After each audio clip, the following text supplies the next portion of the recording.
आमच्या शाळेमध्ये अतिशय गरीब घरातली शेतकरी कुटुंबातली मुले शिकत असतात. संख्या आपण पुढच्या घरात घेणार आहोत. 6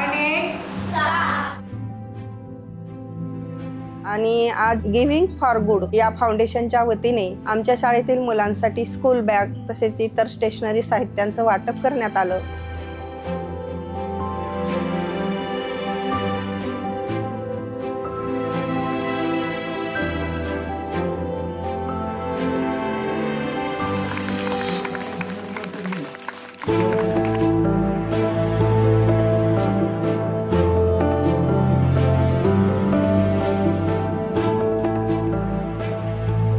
आणि या साहित्याचा मुलांना त्यांच्या अध्ययनात खूप उपयोग होणार आहे. आम्हालाही त्यांच्या गुणवत्ता वाढीसाठी याची फार मोठी मदत होणार आहे.